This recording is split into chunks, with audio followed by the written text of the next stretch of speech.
Science is the great antidote to the poison of enthusiasm and superstition. Hi, I'm Juliette Sellgren, and this is my podcast, The Great Antidote, named for Adam Smith, brought to you by Liberty Fund. To learn more, visit www.adamsmithworks.org. Welcome back. Today I want to talk about something that many people are probably aware of much more than in 2013 when this author started writing about it. Today, on May 3rd, 2022, I'm really excited to be talking to Arnold Kling. He's an author, economist, and a very original thinker. He writes a thing called In My Tribe at Substack, which is cool. You should go check it out. He blogged for many years at Econlog, which is Liberty Fund's blog. We're going to be talking about his book today called The Three Languages of Politics. As I said before, it was published in 2013, and it argues that progressives, conservatives, and libertarians each have their own language and way of looking at the world, and often that those don't overlap. It's as if they speak different languages that make it harder to communicate and easier to demonize other people, to be intolerant, and to be incivil with each other. Since then, the issue has been revisited. There's a second edition of the book, and is there a third one? Yes, there's a third. And then many subsequent essays. Welcome to the podcast. Thanks, I'm looking forward to it. So, before we get started, the question, what is the most important thing that people my age or in my generation should know that we don't? Well, I'm not sure what your age is. I'm going to guess something around age 20 plus or minus. And I'm going to point out that it's impossible for someone my age to stop at one thing. I don't know if you noticed, but Kevin Kelly, who's 70 years old, just in the last few days published a great list of 103 such things. So I'll stop at two. The first one I'll summarize as work for a profit, and the second one is get on a path that leads to grandchildren. So let me talk about the second one. I think that the thing to be aware of is just how much of a boost to life satisfaction comes from having grandchildren. I would say that if you gave me the choice to have just one of three things, an Academy Award, a Nobel Prize, or grandchildren, I would go with the grandchildren. And I can't think of anyone I know who would answer that differently. That's something that's pretty hard for a 20-year-old to kind of picture, I think. But it's and of course, getting on the path to grandchildren is, it's not something you can just say, all right, well, I'll get on this path and the path will be done, 3 years from now. But anyway, that's, but you asked me, something to be aware of. I certainly was not aware of how much of a life satisfaction boost would come from that. And now I'm aware of it. Go back to my first one, which was work for a profit. I think what young people are not aware of is how much more sociotropic, and that I say sociotropic, I think it's a word that somebody else coined. It's the opposite of sociopathic. So sociopathic is bad guys, sociotropic is good guys. How much more sociotropic for-profit firms are relative to nonprofits? Then it's in two senses. Externally, a for-profit firm, profit by definition is, or not quite by definition, but close to it, is the value of what you produce minus the cost of what you use to produce it with. So almost by definition, for profit-seeking firms are aiming for social betterment in that sense. Nonprofit organizations are not. And the other thing is internally, I think you're going to likely to find a sociotropic work environment, especially when you start out, in a for-profit business rather than in a nonprofit. The for-profit business is subjected to its customers. It's accountable to its customers, and it cannot serve its customers well if its employees are badly trained, badly led, badly motivated, and unhappy. A nonprofit is accountable to donors, and so all of the gamesmanship takes place managing up. The CEO tries to manage the donor base. The people below the CEO try to manage the CEO, and so on. And so if you're a new employee, no one cares about you. In a profit-seeking firm that's accountable to customers, managers who are sociopaths tend to cause problems, and they tend to be weeded out by the successful firms. A manager who's a sociopath won't be weeded out at a nonprofit. So if you go to work for a nonprofit and you wind up with a really bad boss, don't come crying to me.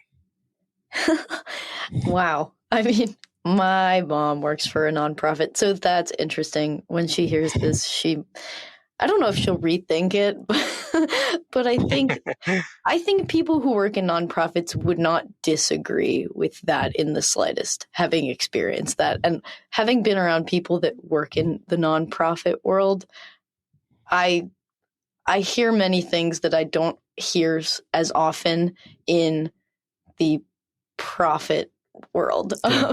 Yeah. I mean, there are sociopaths everywhere. I mean, so I would say if you sort of picked randomly, it's not like you have, it's not like the chances of having a decent boss are 99-1 by picking a profit-seeking firm versus a nonprofit, but it's probably something like 70-30. Okay, so let's get into it. Can you explain to us what the three languages of politics are as they were in 2013? What I noticed is people seem to be talking to past each other, and nobody was trying to change the mind of the other side. They seemed to be trying to keep the people on their own side from changing their minds at all.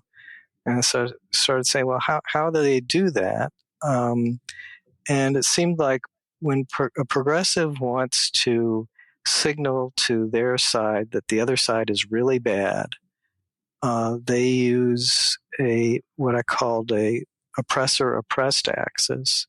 When a conservative wants to accomplish that, sort of get people on their own side all riled up, they'll use what I call a civilization-barbarism axis.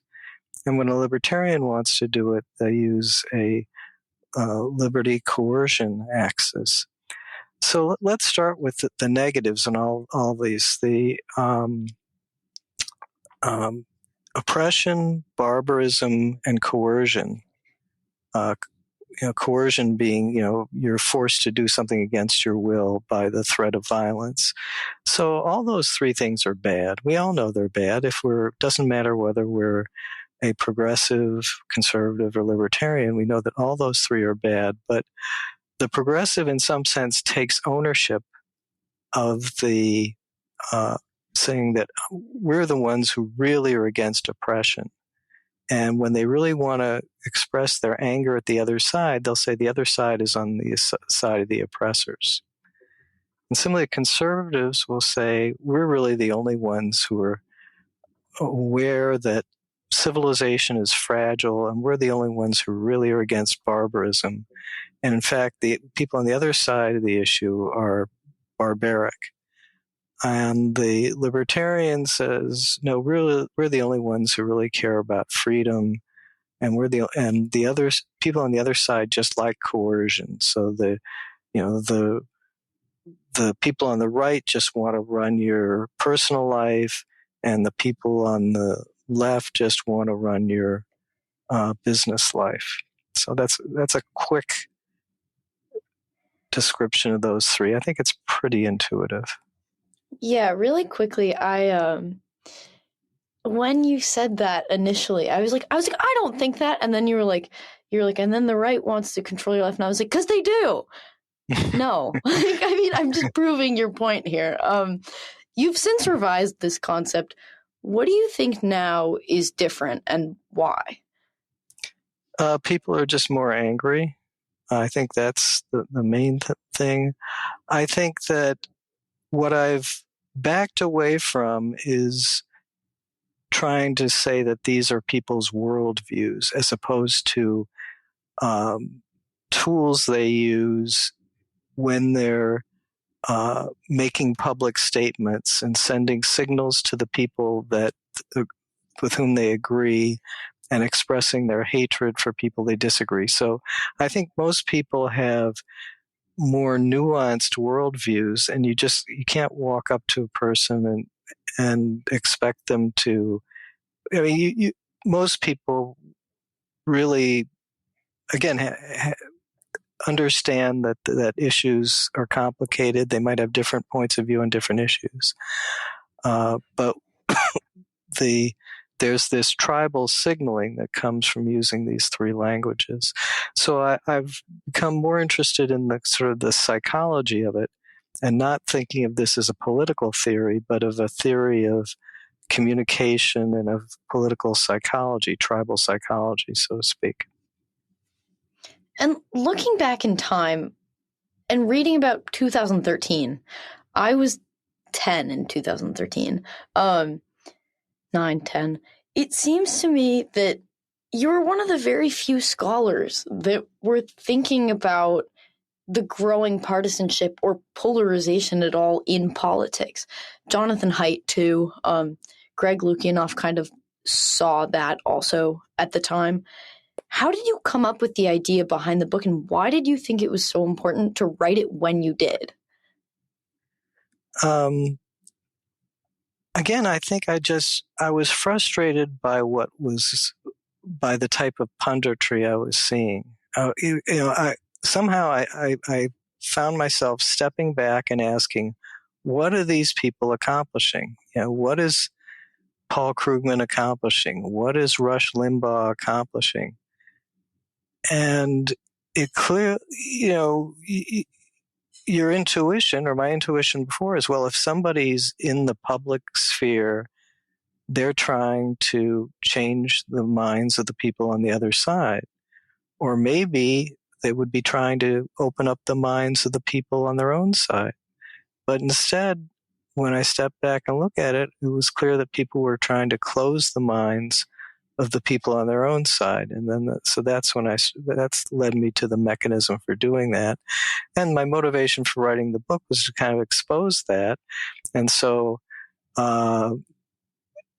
thereby the anger would go down. If people realized, oh, this is what we're doing, we're, using these axes to stimulate anger, we'll change and we'll behave differently. And of course, the net result of that is from 2013 to today, the level of anger went way down. It became outrage. I mean, so what I'm saying is that the book failed.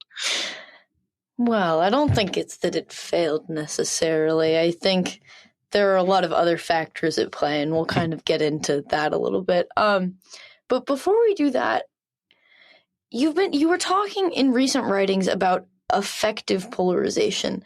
Can you explain how that's different from just general polarization and how that is affecting us? Okay, so it starts with an A, affective, and affect has to do with your emotions. And I've borrowed this from professional political scientists who came up with this idea. And it's basically when you're not polarized around issues, but you're polarized around your political identity.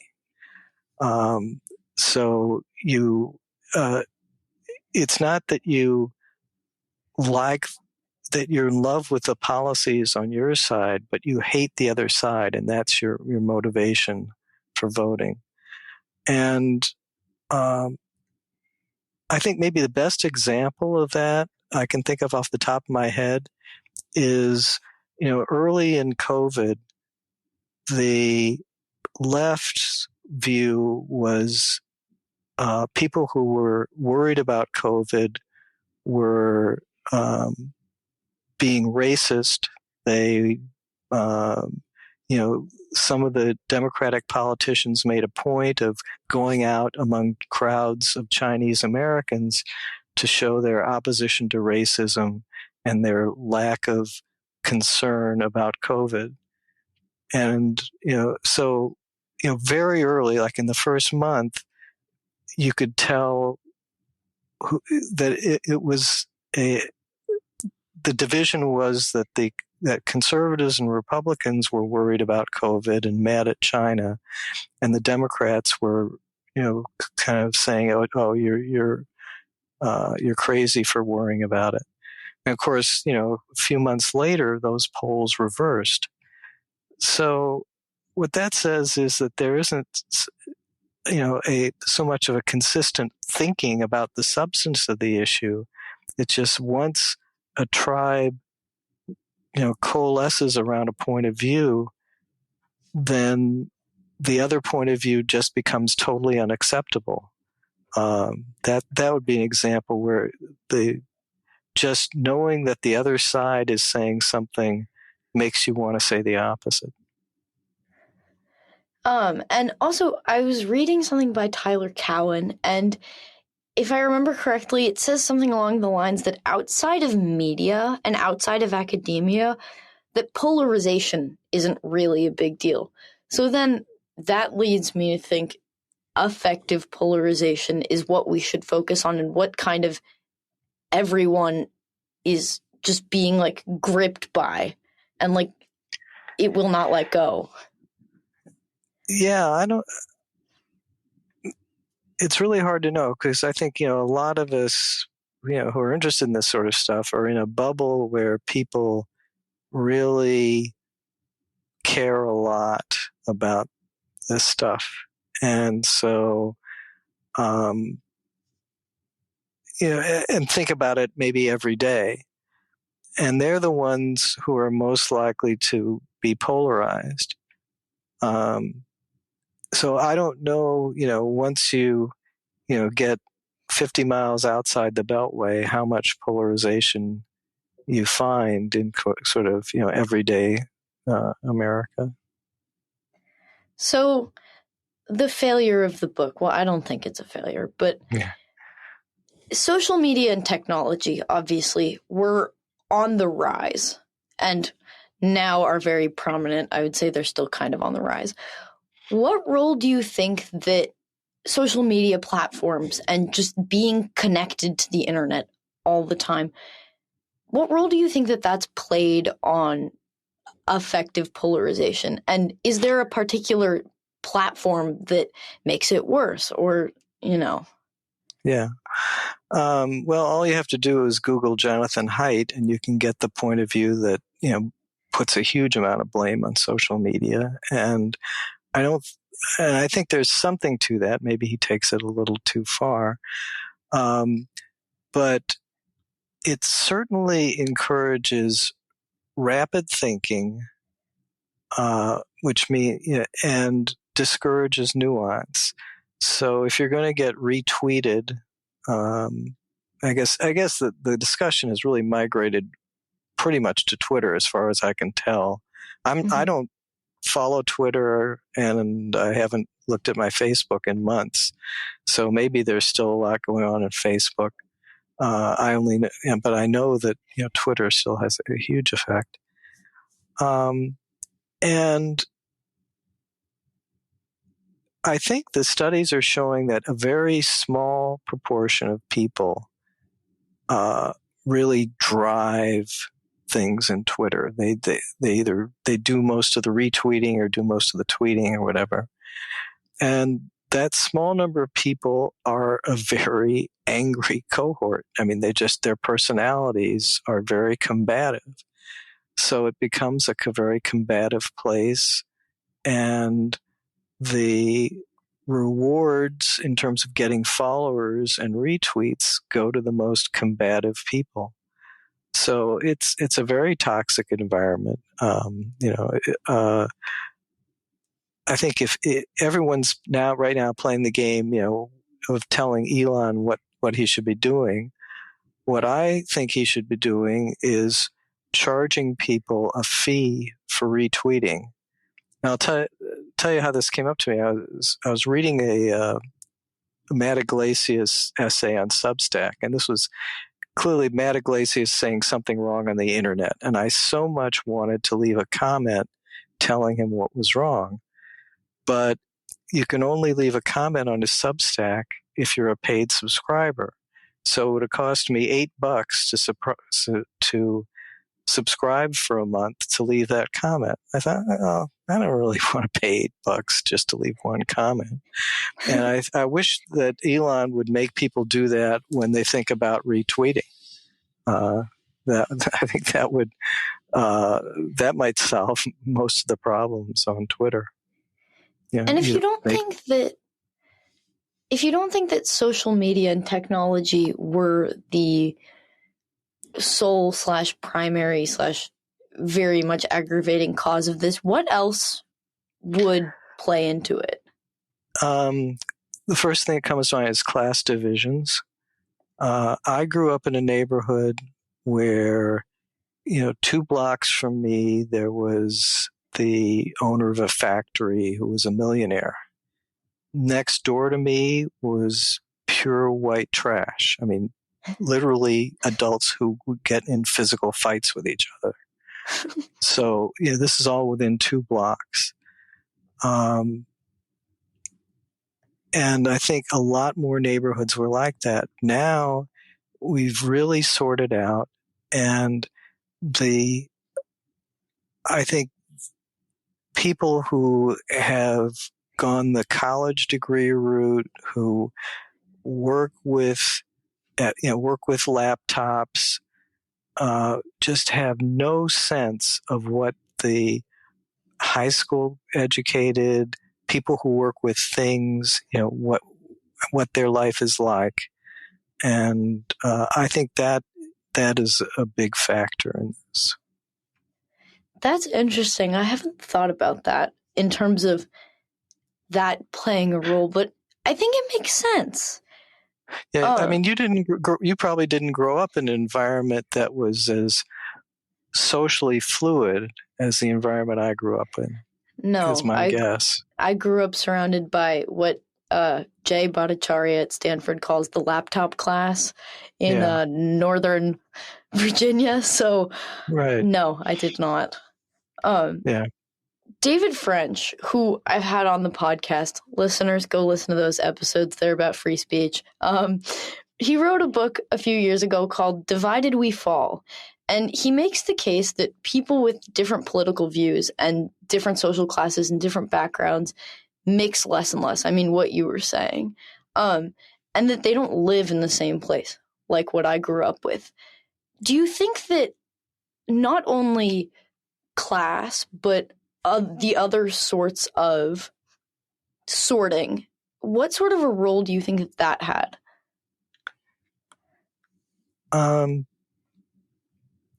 Well, another way to describe it, I've heard Yuval Levin say this, is that it used to be that different components of the American elite had different backgrounds and different values. So people who were leaders in the business community, who were in the Chamber of Commerce, or, who are just, CEOs of big companies or owners of companies, had a different worldview than people who were in academia or journalism or entertainment. But now it's all coalesced into, one common belief. And and it's a belief that is in many ways hostile to everyone else. So that we lost the plurality of elites and that kind of interplay that was probably healthier before. When Russ Roberts interviewed you a few years back, which is how I heard about the book, he said, quote, "One of the drawbacks of this book is that it takes a lot of the fun out of hating your political opponents, so you might not want to read it. If you read it, you should have a warning label. Caution may lead to tolerance of people who don't think the way you do, end quote. And in fact, in the book, you make the case for learning to speak other political languages. Can you make that case for us? Yeah. So the main case is, instead of looking at the characterization of your opponent that most demonizes them, look for the characterization that least demonizes them. So I'm going to try something that may not work, but the latest thing that's come up in the last 24 hours is the leaking of a likely Supreme Court decision to overturn Roe versus Wade. Mm-hmm. And you can be sure that if you want to demonize the other side, let's say you're progressive, you'll say, "Oh, the Supreme Court just wants to oppress women. They're just out to get women. They're taking away women's rights." So if you're conservative, you'll say that that there's this barbaric practice of killing the unborn, and moreover, the people who are opposed to this Supreme Court decision, they want to pack the court, which means, getting rid of, really changing one of the three branches of government. That's barbaric. You're undermining our civilization, and so on. So I won't go into a libertarian interpretation, but I'll just say that what you ought to do instead is sort of recognize the strongest point of view of the other side, or what, why would,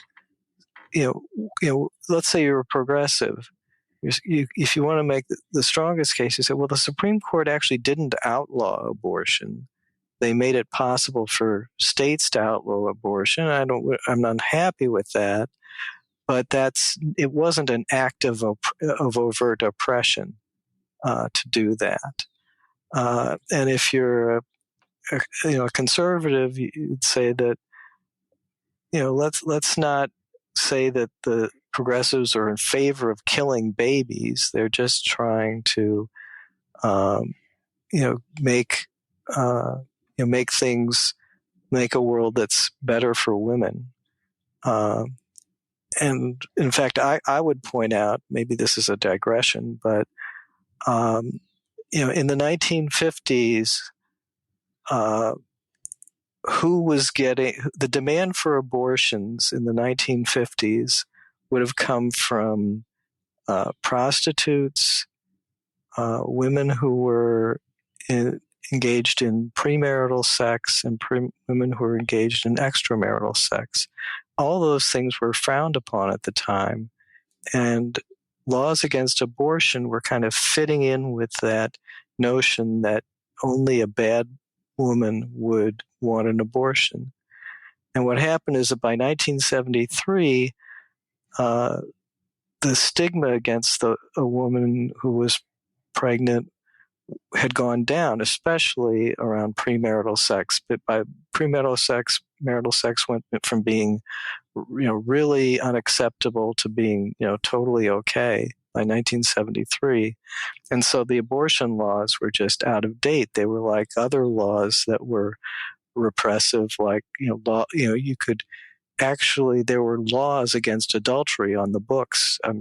I think as late as the 1950s, there were laws against homosexuality. You could be put in jail if you were caught being, engaging in a homosexual act. I think under laws up through the 1950s. So in some ways, progressives have inherited that kind of, that's what the world looks like pre-Roe versus Wade, a world of repression and stigmatizing women who engage in premarital sex. And we can't, I don't think anybody wants to go back to that. but conservatives don't want to remember what that period is like, and they certainly wouldn't want to defend it, but they would rather demonize progressives and say all they want to do is, kill the unborn.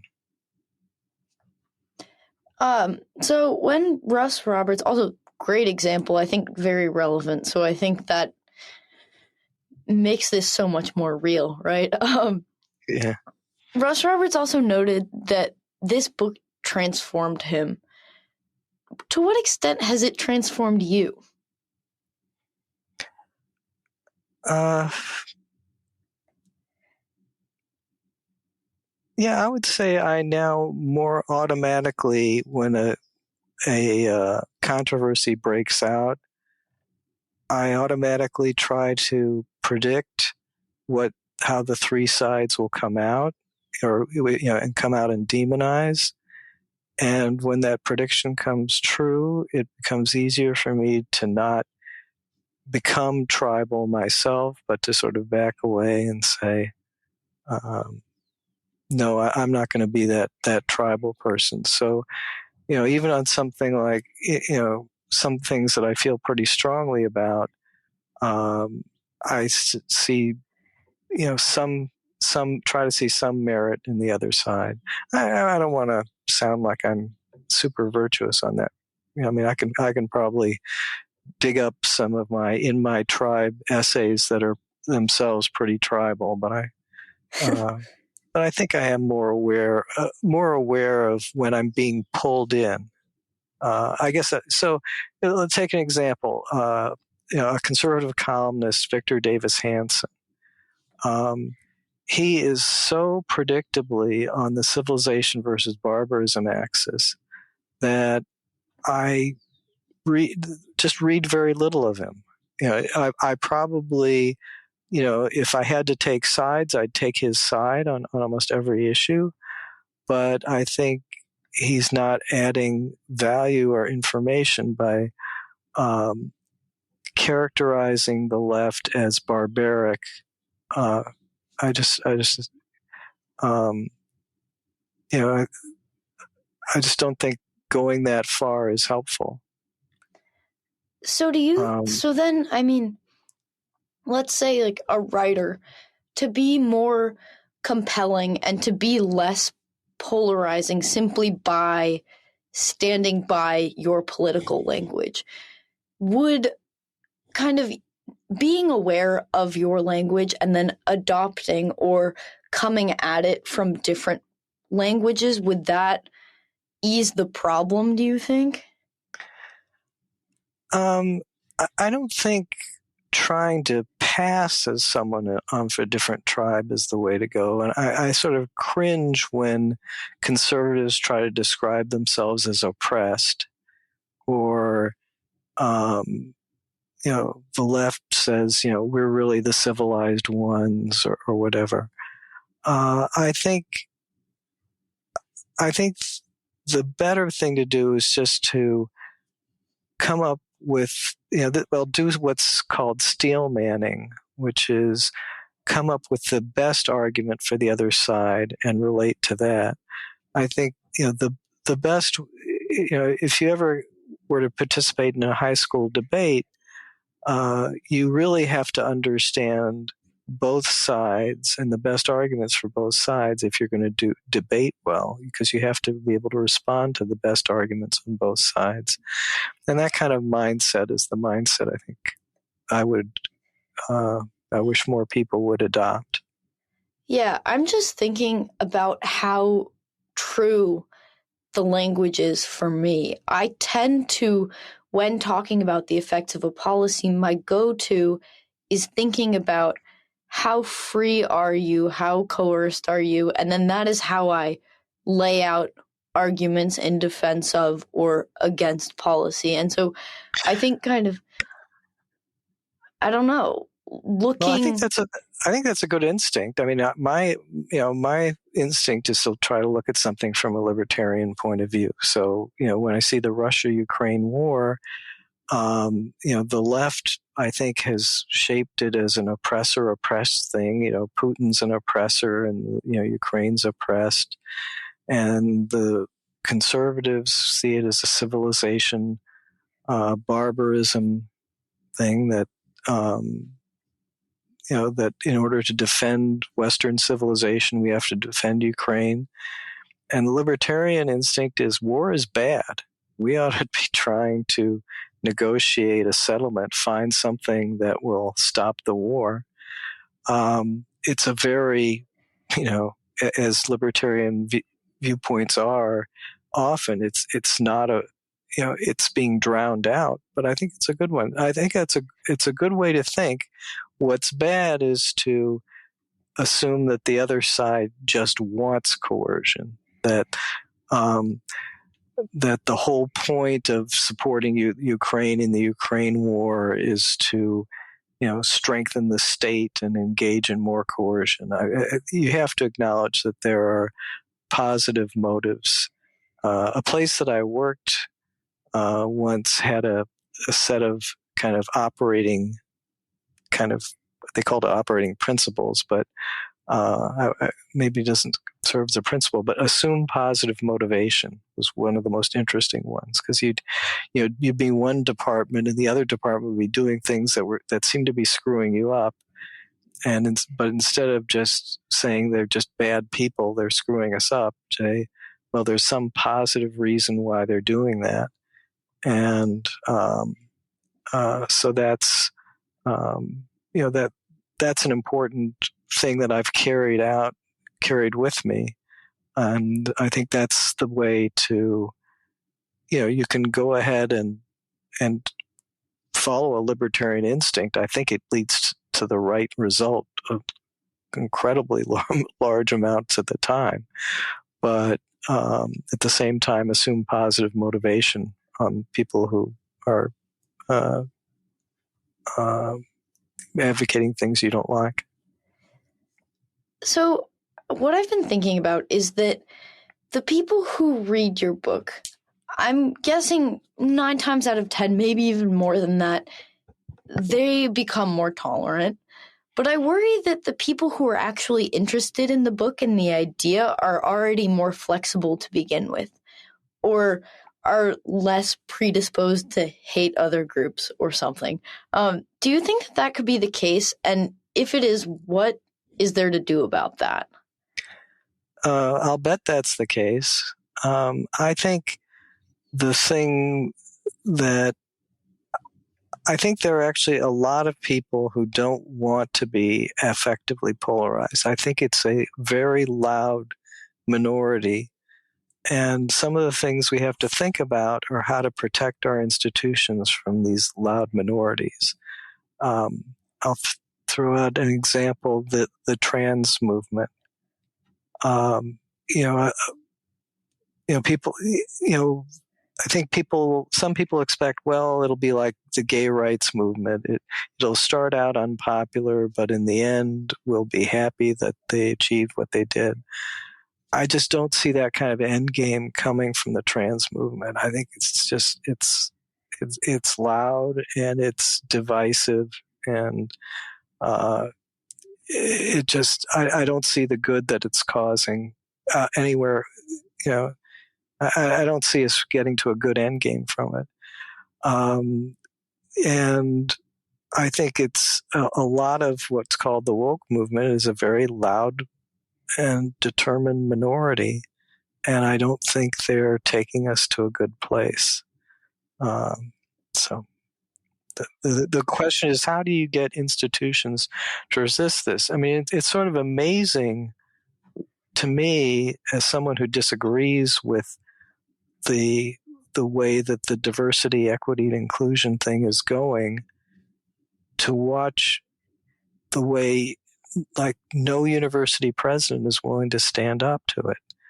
And I was just listening to a podcast the other day, and somebody said, why don't the corporations just fire the employees who insist that they take these ultra progressive stands?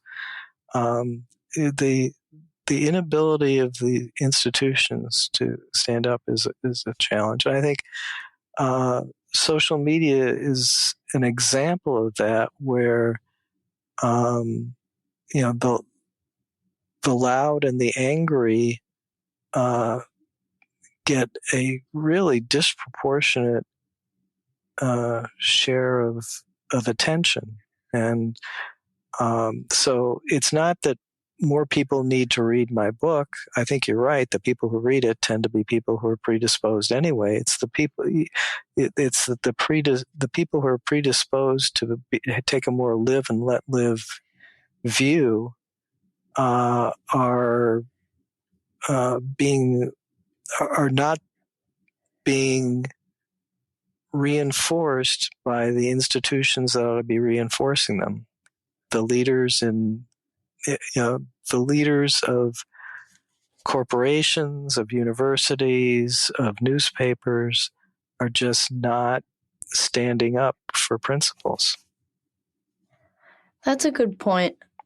I wish we had more time, but I only have time for one more question. So, what is one thing you believed at one time in your life that you later changed your position on, and why? Okay, that's a tough one in the sense that my positions, and this may be in part why I wrote the book, is that I was very much on the left when I was your age. So, my political outlook has changed completely. And I was a Keynesian economist when I left graduate school. And so my economic outlook has changed considerably. So I can't, in the 5 minutes remaining, explain those changes. So let me try a more narrow, specific example. The internet created a business problem that I summarize as: information wants to be free, but people need to get paid. So, whether you produce music or software or writing, once it's on the internet, it can be copied for free. And so economically, the marginal cost of the next user is zero, and so the price ought to be zero. So the question is, how are you going to support content? There's subscription models, there's advertising models, there's the freemium, there's, I have to pay if I want to I can read Matt Iglesias, but if I want to comment, I've got to pay. There are all these models. And, this is 25 years ago now when I was first looking at this. I liked the model called micropayments.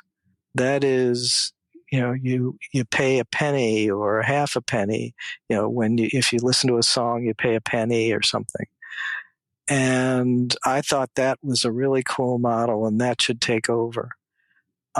Since then, I've never made a single micropayment, and I finally figured out what was wrong with it when this guy Clay Shirky came up with the concept of mental transaction costs. People don't want to have to sit and think, is this worth a penny? Is it worth half a penny? The mental transaction costs they don't want to pay. So micropayments never took off, and I think there's a good reason why they won't take off. That is so interesting. Thank you so much for sharing. I have never even, I have thought about it, but then if you're thinking about a platform like Spotify, for instance, how would that work? Would you have a card on file, and every time you listen to a song, it just automatically charges you? Would that reduce the mental transaction cost? That would, but I just don't think that works. I think that the Spotify model is right. I just have access to everything and just pay. I think that is good. By the way, I never believed in the advertising model, and it still bugs me. It drives me nuts when I go to like a newspaper page and it's like, 90% of the screen is ads. There's got to be a better solution than that. I think Substack, hopefully everyone will go to Substack including like just what we now think of as newspapers.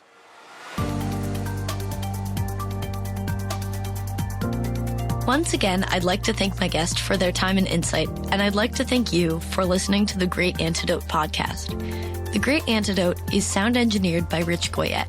If you have any questions, any guests or topic recommendations, please feel free to reach out to me at thegreatantidote@gmail.com. Thank you.